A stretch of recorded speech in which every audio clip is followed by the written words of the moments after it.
Hi everyone, I hope you're doing really well. Well, let's talk about a subject that can be upsetting. Depends on how you look at it, really.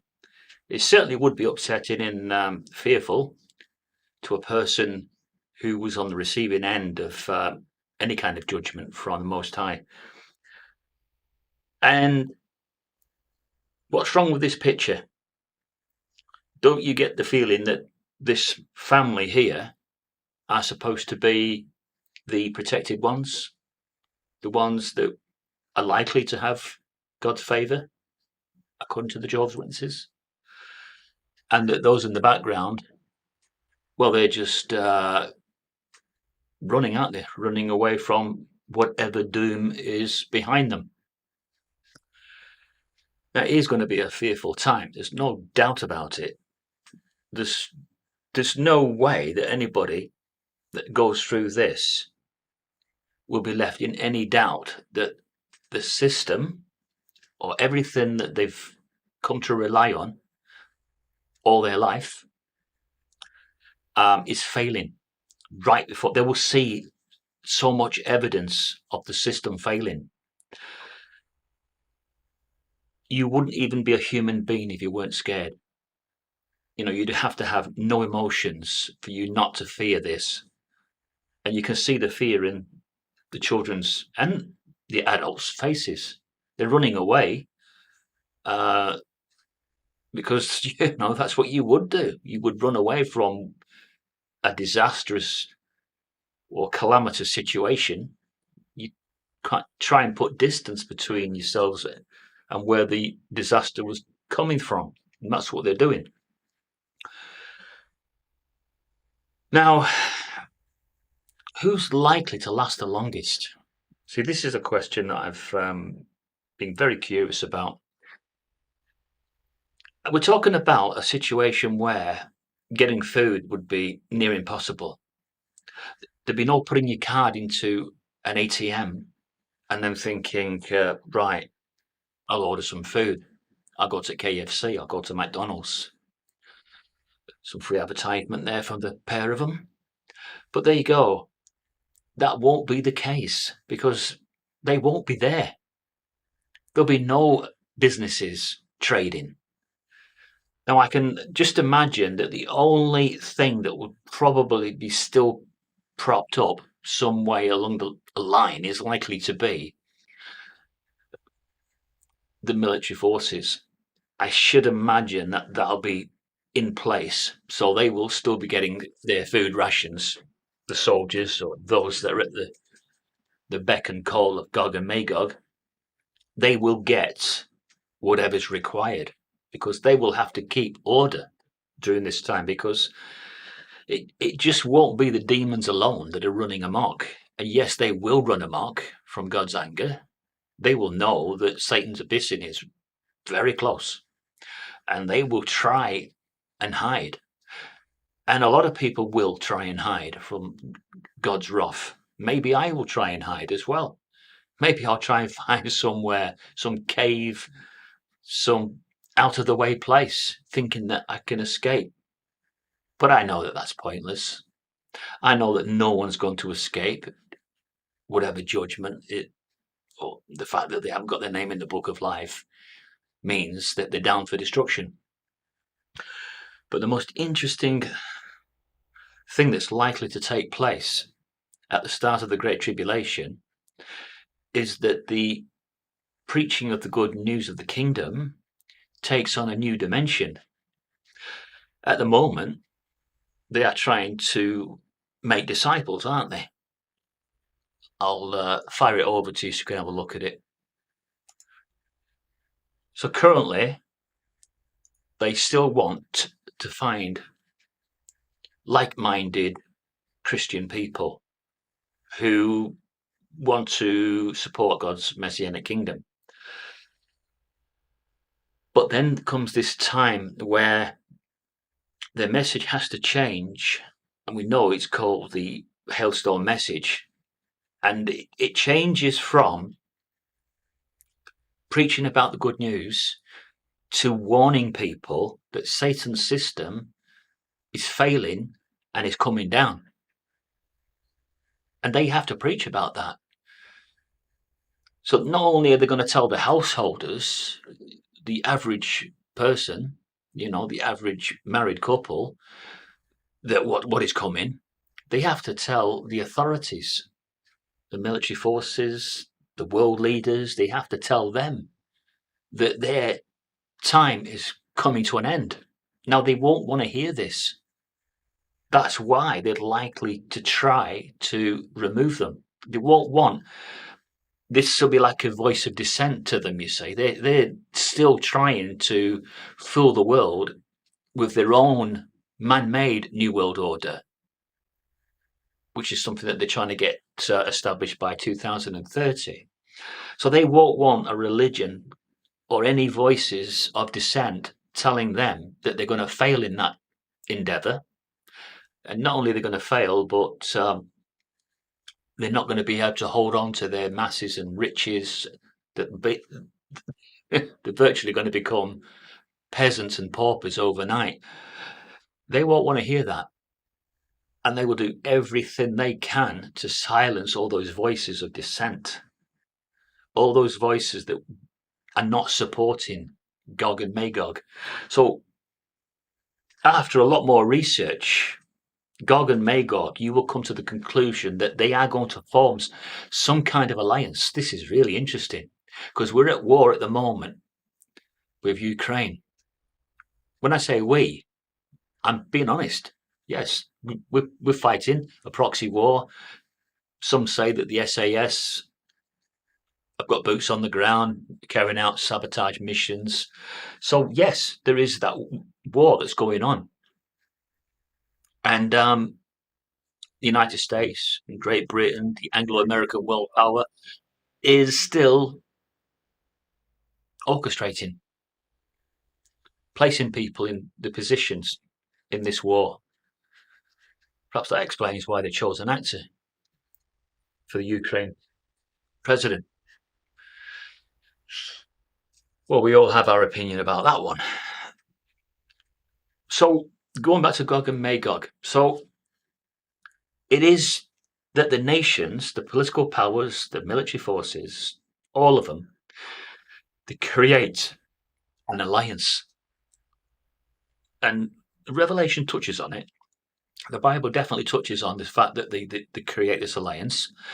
So here is the really difficult factor to consider now.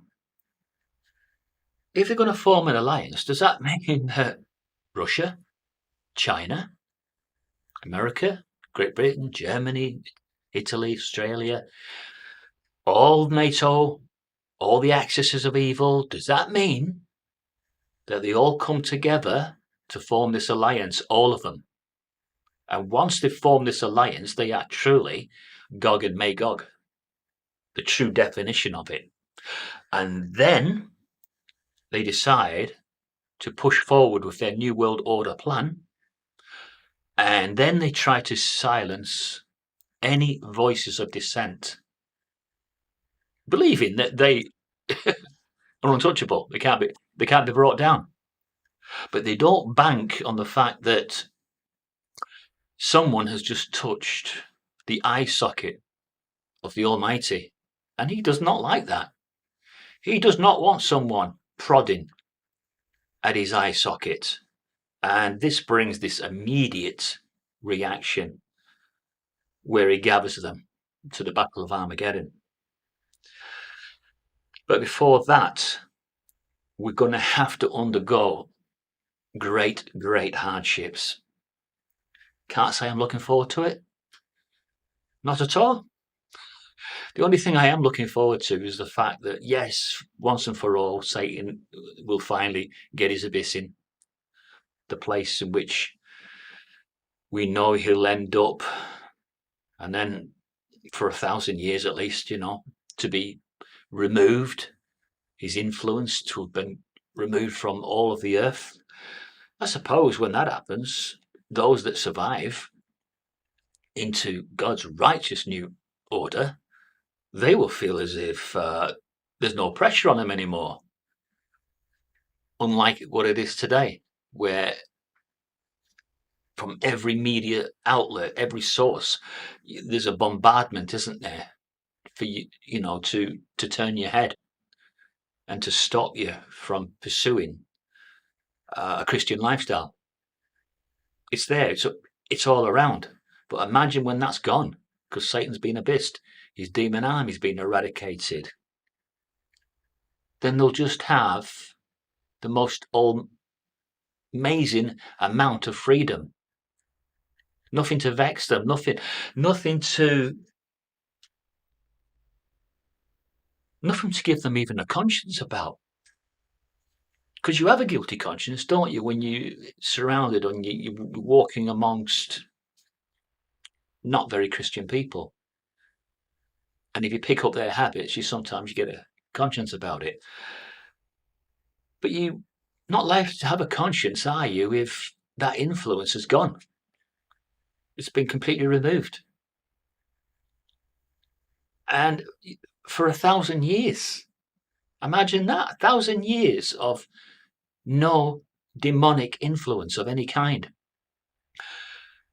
So by that time, you'll have completely forgotten, won't you? That's if you're, one of those that have got your name in the book of life.